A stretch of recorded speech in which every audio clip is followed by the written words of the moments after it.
Here we are talking about coaching. Welcome, as always. I'm Yannick. I'm here with Nikki and Siavash. Hi. Hey, hey. um, right. Today, our question is coming from me.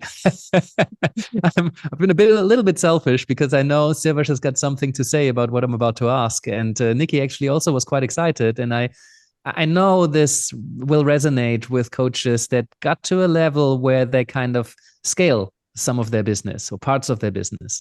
Coaching is very much a one-to-one thing. You're building a personal relationship with someone. Um, and many coaches ask themselves, how can I grow beyond my one-to-one work? Or how can I make coaching available to, for example, groups? How can I reach more people, have more visibility? And if you maintain doing the actual work in groups or one to one or events or however you help people with your coaching skills, if you're doing the work and not focusing all of your energy on the marketing and scaling the business and business processes and systems, creating content, right? So much about visibility is about creating content these days. And if you're still doing the work, I found it impossible to also do all of the content and all of the content creation. I would like to, because authenticity is such a strong value of mine. I've just wrote about it in one of my nuggets as well. I kind of sat down and I think I took this to supervision. I worked with my own coach, and at scale, it just seems impossible. Maybe I can read all the content, but I'm now working with a copywriter. There's a whole team involved, right? We're scaling the coaching lab. I think listeners to this podcast will have noticed. I think episode 60 it was. But yes, that's kind of the dilemma, and I see the dilemma around. If somebody else is writing some of my content, even if I've briefed the content and the thoughts are coming from me, the ideas are coming from me. If somebody else is writing it or editing it to make it a bit more impactful or create more engagement, it's no longer me writing it. And so I find I sit there and I read some of the copy and I think, yes, that's my idea, but that's just not how I would say it. This is no longer me. So now there's this brand developing that is me, but it's also not me. So I'd love to discuss that with you because I know, Siavash, you went through that. You've scaled a business. Nikki, you said you were very interested in that as well. So I'm curious what you think, and maybe we can. I'm not sure where this is going. I'm not sure if there's a solution, but I'd just love to tap into your curiosity and into your experience.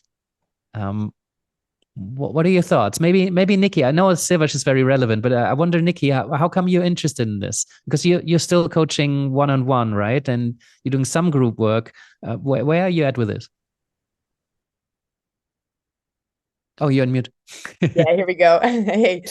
So yeah, I think the reason it's a curiosity for me is because I think I've been thinking about the same things that you just mentioned, Yannick, about, like looking realistically because I do other work as well, but I'd like to continue growing and developing my coaching business. And I do a lot of reading and I consume a lot of information, but I sometimes between work and other things don't have the headspace and don't think it's one of my core strengths to be good at social media and marketing. So that's where typically as a business, I tend to have a downfall. So I've had that curiosity to work together with a copywriter. And I've spoken to some people about it and even gotten some contacts, but that question of authenticity definitely came up. I haven't had any conversations with such copywriters, so I don't know what the process would be, but I guess one curiosity I had is how would that working relationship work? I mean, like you mentioned, maybe I would brief them about my subjects and maybe mention the books I've read and the ideas I liked and give them some initial kind of content. But then how would that process of negotiation work between what they write and then what eventually goes out, to make sure that it retains like the voice of the person, of the coach Yeah. effectively. So that's how the question is on my mind currently. It's so strange, right? Because I've worked with a few writers in the past, and I thought I'll give them a podcast episode and then just distill some of the themes that we're talking about and write something up that's nice to read. And they told me, "Hey, I'm a copywriter. It's my profession to to write in your voice." And then I realized I have many voices. I have an academic voice and I have a speaking voice like this. I have kind of a nugget voice, and I speak to different people in different styles. So it was difficult in the beginning. Now I think my writing style became a bit more consistent. But like whenever I worked with a writer in the past, I'm just like, and we're not using that. That's not me. Or yes, we can use that, but you put your name underneath. And maybe we can say this is working in collaboration, right? This is like me producing the content and you doing the writing. But then I can kind of distance myself from that because I don't want to pretend that something is written by me with my name underneath. And then it's not me, because the people who know me, they will know it's not me. You know, the people that have been following me, they will see my name and they're like, but he didn't write this. That's pretty obvious, you know, and that's something I just like, oh, I want to avoid that like the plague. And I'm not sure if I'm too attached to that, and maybe people just really don't care. You know, most of the people that don't know me yet, they read that, they think it's me, and then they meet me and they're like, wait a second, I expected a different person that speaks differently. So, yeah, I keep wondering whether I'm too attached to this authenticity thing and whether it's okay to have different voices. And maybe there's a copy voice that is me in combination with someone. But I don't know. For me, it's really important that the relationship is starting off on the right foot. Sevesh, what do you think? I'm sure you have lots of thoughts there. Where do you start? Yeah, I think in my journey, growing the business was growing faster than, you know, than basically than I was kind of. So the way I look at it, right? Like, so I'm a coach. I need to learn how to coach, right? And then I need to learn how to sell as I'm getting more and more as the business is growing, right? And as the business grows, you need to put different hats on, right? And so for me personally, I had to make a choice. And I saw this when I didn't make the decision to hire the team, the copyright, for example, the sales team. And I'll talk a little bit about the sales team because I also had an experience. Well, let me actually touch on that because I think it's similar. For me, it started actually with a sales team where someone else was using my account to talk to potential clients, to talk to leads because I couldn't keep up with it because there were just too many messages. Your accounts, like your social media accounts. So. Yeah, my social media accounts, and this is very common in our industry. But after doing that for a year and a half, and it worked really well, by the way, right? It worked really well. The results were great, but after that helped us scale. But after doing that for a year and a half, I realized, hey, you know what? That's actually I don't feel good about that. You pretending you're me and talking to so and so, because what would happen is sometimes let's say, you know, my team would talk to John would join the program, and then later John would actually find out like that wasn't me, right? So I thought, hey, you know what, that doesn't feel incongruency. So what I do now with my team is they use my account, but they say from the get-go like, hey, this is, for example, Lisa, I'm part of Sivash's team, right? And the truth is, unfortunately, like that's not always as effective because people prefer to talk to me. Yeah. But I think yeah, go ahead. Sorry, can I just jump in there because I had a experience from the receiving end without this. Many coaches listening to this will know Rich Litvin. Sivash, I know you've worked with Rich in various capacities. My experience was that I had reached out about. I wanted him to do a module for one of the courses I was creating, and it was interesting. I had thought about how I would approach him, and then I got an email from Rich that talked about this thing. If you want to do this thing, have courage to build it. And I was about to reach out to all of these high-profile coaches to build this thing, and I'm like, well, he's really encouraging me to reach out, you know. So I reached out and I said, hey, you know, here's what I have in mind. I would love to get you on board. You know, you're one of the people in the coaching world to teach people how to get clients. I would love you to join this project of mine. You know, here's the offer. And then I got an email back with an offer on like completely unrelated with a course that he was selling. And I was like, that's not really what I was asking. Can you respond? Like they just completely ignored the email that I was writing and just sent me some more material about the coach, about the program that he was selling. And I'm like, but it was signed by Rich, right? And I was like, that's a bit odd. So I got back again. And then somebody from his team replied and said, "Oh, Rich is on holiday currently." And it's just me stepping in. And I'm like, I'm not so sure if Rich wrote me these last two emails either. And now, having worked with a copywriter for a bit and kind of learned about the style of copywriting, I now read his emails and I'm like, there's no way that he's writing those. I mean, maybe he's orchestrating that, but like, this is clearly copywritten. Maybe he is, but maybe he's not. But like, it's just, I don't think where he is in his business, he's writing these things. But I remember, that's why I'm bringing it up. I don't want to, I really like Rich's content, right? There's so much value in his newsletters. I read them because there's a lot of value in it. And he seems like such a good, honest guy. But it broke something in my relationship with him. Not that I know him personally, but given that I keep getting all of these emails with love, Rich, when I don't think he's writing them anymore, and having had an exchange where somebody pretended to be him, I'm like, that really broke something. And I don't want that to happen for people who are reaching out to me. Yeah, that's why I think transparency is important. And actually, I'm in the middle of a program with Rich, and Rich says that he does write his content, and he's actually spent, and again, this is a great example. I think what happened there was probably an exception. So when he's on holiday, his team will send out emails that I've written in the past, but maybe in that moment, the team didn't sign it off in the right way, right? But here's the thing. This is an example, right? And this is the dilemma for coaches. Sometimes we have to see, like I ask myself the question, do I want to right now focus my attention on becoming good at copywriting and marketing, right? And I felt completely stretched out, and my answer was no.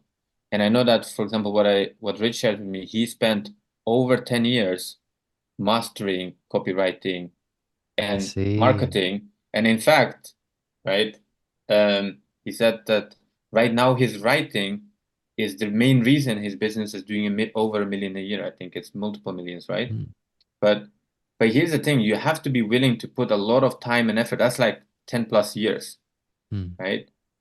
And so for me personally, I noticed that, okay, you know what, unless I hire someone to do this, my business is going to stop growing. So I also hired someone, well, at that time it was actually a business partner. She was doing all the writing for almost 3-4 years. But for me, there was transparency. So if someone would ask me, like, how do you get time to do all of this while you're working with all the clients? I would say, I'm not writing the content. It's my ideas. So we would get on a call, for example, a few hours, maybe 2 hours a week. I would give bullet points in terms of, here are my thoughts about what is happening with clients. Here's the thoughts, what I want you to write. So a lot of it was my thoughts, but there was constant feedback. So sometimes she would write it and I was like, oh, that's completely not me. I wouldn't say it like that. So there's a lot of feedback in the process. Oh yeah, that's where I'm tempted to go micromanage, and I don't want to do that. But then I'm like, I feel like I'm in the way when I'm, trying to control this too much and trying to make it me too much. Getting the balance right, I find really challenging. Yeah, exactly. I think it is going to be a challenge, and that's why I don't think there's a right or wrong way. Like you don't have to scale a business, right? But I think at the same time, if my reflection looking back at it is, I'm happy I would do the same thing again because it allowed us to help a lot more people. That's right. It allowed us to touch a lot more lives. The message was, going beyond me. Yeah. Right. I didn't have the time to actually, I didn't have, like, I think she was spending at least 10 hours writing every week. Yeah. Right. Or maybe beyond that. Right. So I didn't have the time to develop that skill. Right. And I didn't have the time in that, to take that to the next level. And by the way, this is the same with marketing is one side, sales is another side. What happens a lot of times to coaches when they're doing well, there comes a time where they have to make a decision like, am I gonna take less calls? So I have some clients, for example, who have a full practice. They always keep 2 slots for sales calls in the week. But then there's a moment they have to make a choice like, well, do I just want to keep it like this? Or do I want to bring someone else in that has potentially 40 hours a week to take sales calls? Right? And that's the difference. And again, there's no good or bad because you can just stay small and say, well, that's how I want to do it, right? It's not about like you're a better coach or a better business if you make more money. But I've also done that before where I had one salesperson full time that was, having conversations with people and taking all the calls, right? But and I think this is the thing with when we think about, I have personally not spent a lot of time thinking, well, is this authentic? But I just usually connect to my feelings, like how does it feel like if there was full transparency, across the, between me and my clients and who I'm communicating with. And that's where I get personally frustrated is when I reach out to someone and I know that when I'm not talking to that person, I'm like, hey, can I just talk to the real you, not, your team? And most of the time they will say, okay, give me a minute. I'll see if he's available. But you know that there's a clear difference between how they talk. Yeah. I was on a website the other day and it said, "Hey, I'm Paul." And it was so clearly an AI chatbot. And I'm like, yeah, okay, you want to humanize this a little bit, but the technology just isn't there. Don't pretend to be Paul and then obviously be a robot. Yeah, but that's difficult, right? And I think maybe I just need to get my ego out of the way and for the purpose of reaching more people. No, but it's difficult to let go of that, especially given that coaching is such a relationship based thing. I mean, the part of the business we're scaling is the coaching lab. That's not, it is quite me, but at scale, I mean, soon there will be other facilitators, I'm sure. And then it goes beyond me. And I think that's one of the things that you mentioned, Sivash, right? That it's going to be more mission and purpose based rather than personality based. But right now, it's still me, and that's difficult to let go of. Yeah. Nikki, Yeah. well, And sorry. so just one thing that's coming up as you're speaking, like, and a lot of our businesses, coaching businesses, are built on the personal brand. And I know that's Mm, what you're doing right now. That's what I've done for years. And there's also a different way of doing this, is where you move away slowly from the personal brand, and it's not about you, but it's about the company. And this is yeah. personally where I want to go, is where, for example, the content speaks to what people need and where people need support, the things that they want to achieve. And then the program helps with that, right? And personally, again, I'm not saying that this is the right way. Some coaches might not relate to it, but one of the reasons I want to personally do this is because then if something happens to me, let's say I'm sick for 6 months or pass away, the company can continue without me. And Mm, I can see, for example, coaching certification companies are doing this really well. For yeah. example, we all know Animas, right? They have an introduction session, then there's a sales process, and then there's the coaching, the actual program is being delivered by different trainers. But for example, the CEO is not really involved in any part of this process anymore. So that's, I think, another thing that I want to really, people to reflect on is like, do I want to at some point transition from being the coach to a CEO, right? And then really, again, thinking about what I want to be in 10 years. Is this what's the kind of company I want to build? Do I want to have a lifestyle business, or do I want to build a business that can continue to grow or serve people without me? Mhm. Yeah. Yeah, that's the big transition. And yeah, Nikki, you were breathing in earlier. What did you want to say? Yeah. Excuse me. Yeah. I mean, it's really interesting to hear you guys talk about it and think about it. And I think where I'd gotten to with my own thinking process is kind of what you were just saying as well, Yannick, and which you touched upon, Sivash.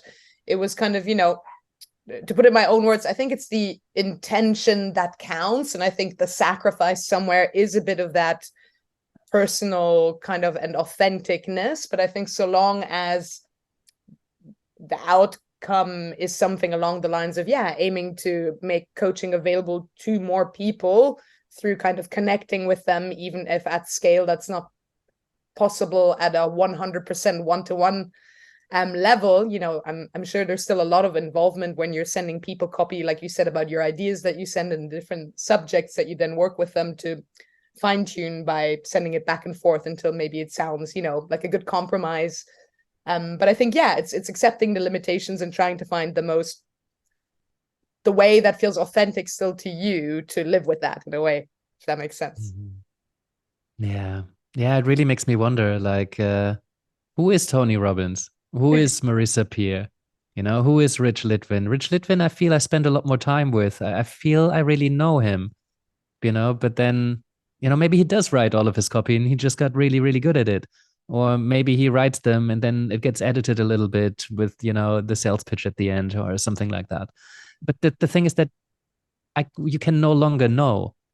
And that's a bit weird for me. Like in this day and age, I'm already wondering what can we actually know, and what's an illusion, and what's just been a brand that is built. It's such an interesting process because all these brands now have, you know, personality when actually it's an inanimate object, built up of all these many people. Um, seeing seeing a document created that is Yannick's brand voice and what are my values, and like, yes, we've worked on this and there were long interviews involved and somebody distilled and really hit the spot with a lot of what I'm about, you know. But then it's always limited, and then at the same time it's also always evolving. I'm always changing. And I think once companies have created a brand, once a brand has developed a sense of identity, maybe it doesn't want to move on and evolve all the time because then people kind of lose touch with it. It's like when your favorite band all of a sudden does a different style and they evolved and they do different music now and people don't like it anymore. They're like, well, we want more of the same. That's what we fell in love with. Please don't change. That's scary. Everything is changing all the time. Can this just please be constant? And that sells more up to a point, right? And then it kind of needs to respond to the market. And I do not want to become a brand or company. Well, if there's a company that lives on and fulfills the purpose, I'm okay with that. But if it remains a personal brand and then the personal brand responds to the market, I'm like, I'm not okay with that, you know. And I guess then some of these decisions that Sivash was pointing to, referring to, become pertinent, right? Is it maybe okay to remain a personal brand that's very authentic, but then missing out on growth potential because for growth you might need to respond to the market?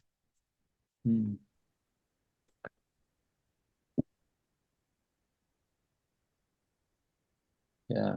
You know, look, I think if someone wants to grow, the easy thing to do is hire a content, you know, a marketing consultant or a writer. Hire someone, for example, that does appointment setting, booking the calls, hire someone to do the calls.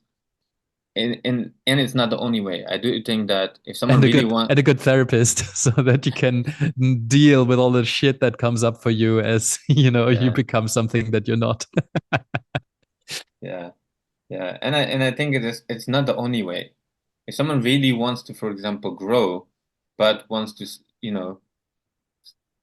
wants to keep everything like authentic, I think there are ways to do that. We just have to sit with that and think outside of the box. And I think actually it's interesting you mentioned Rich. I think Rich is actually an example of someone he's tried the other ways and has come more towards the middle, right? And I've seen a few others do this, but it requires a different methodology. So, for example, one person I know has done this really well. He writes, right? But then, for example, he is using paid advertisement to just get more eyes, and he's grown over the years. He's now spending almost between, I think, 10 to 100,000 per month on advertisement. But for example, you could write one article or you could create one video, but with money, right, by using advertising, you can reach 10,000 people, 100,000 people.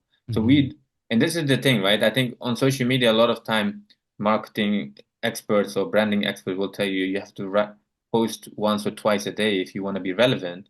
I completely disagree with that. You don't have to, right? You can create one article a week or one video or one podcast, but then strategically you can get it to a lot more people. So another way is in amplifying your voice, right? So you're like, no, I want to write my stuff. I want to keep my voice, but then you find other creative ways to amplify that. Right. So you use copywriting to draw attention to your writing that you've done yourself. Yeah, copywriting, you do have to improve that skill, right? And I think that's a very important skill. But you could, for example, use paid advertising, and it can start really small, by the way. It doesn't have to be in the hundreds. I know people that spend 10 pounds a month or $10 a day, and every day 100 people see their stuff, right? But that allows you to grow gradually. And if the same with calls, you don't have to hire salespeople. There are other ways to do it, but I think again that's different from this discussion. But I think and this is the fun part as coaches, we have to see that there is not just one way of doing it. I love this quote. I learned that the first time I came across it was in the Prosperous Coach book, is look at what everyone else is doing in the marketplace and do the opposite.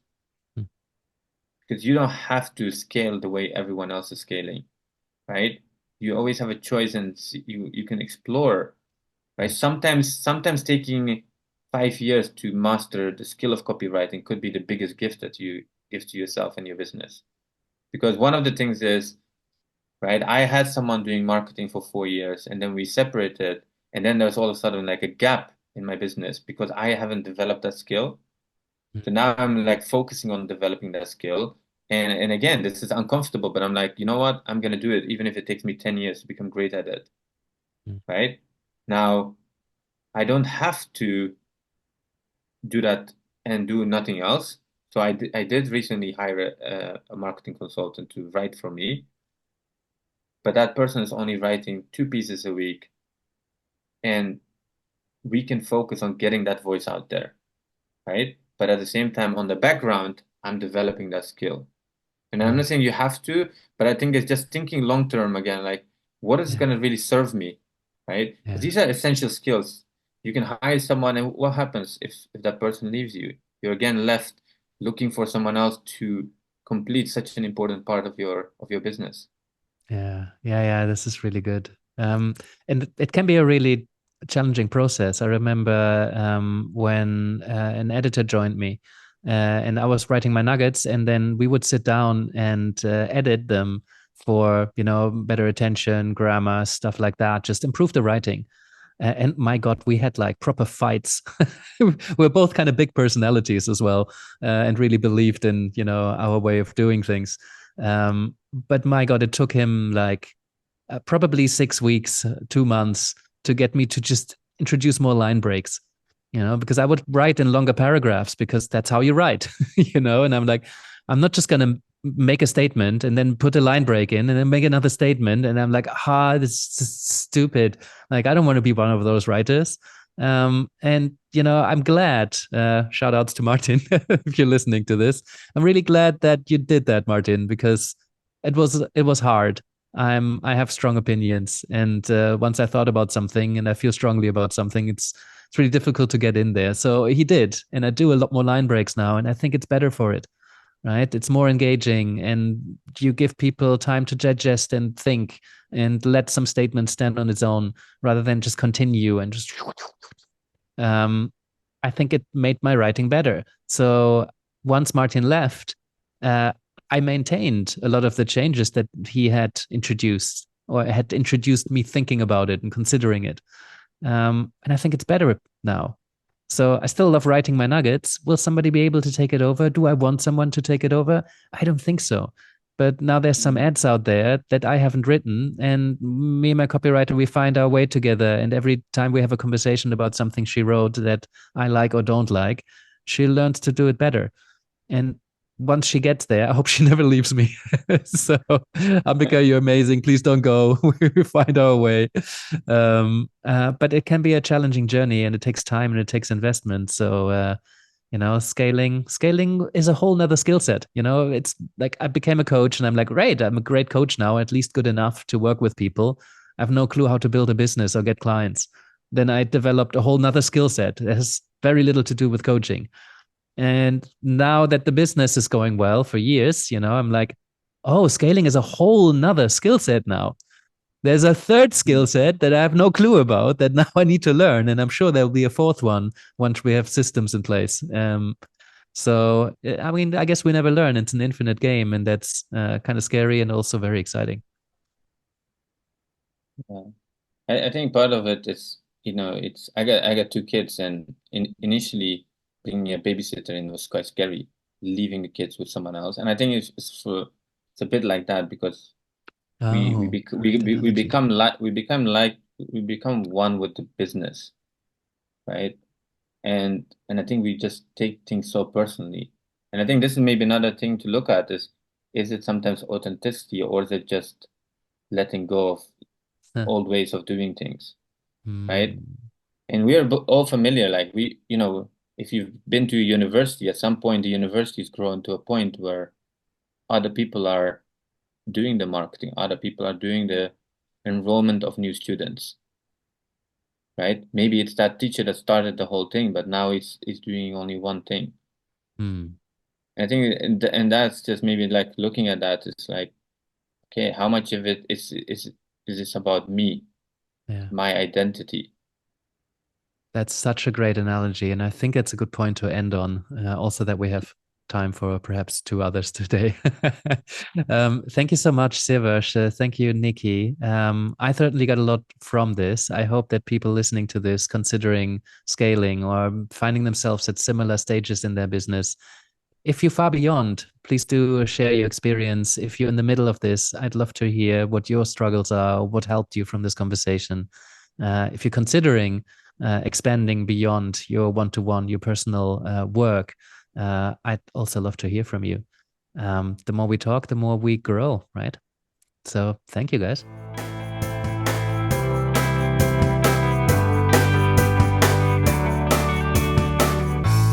Thank you for being with us today. I appreciate your commitment to learning and growing as a coach. Just a few things before you go. First of all, we're doing this for you, so if there's anything you'd like us to talk about, do send us a question. Secondly, we're not doing this for profit, so we rely on your support to help us reach as many coaches as we can. So if you can send this episode to a friend or tell a fellow coach about what we're doing here, maybe you can subscribe or leave us a review, or even support us on Patreon. That would be amazing. And lastly, you can find us across all major platforms. So whether you like to watch, or you like to listen, or you like to download episodes and listen to it in your car while you're driving through somewhere with no internet, you can do so too. And that's it from us. Thank you, and I hope to see you next time.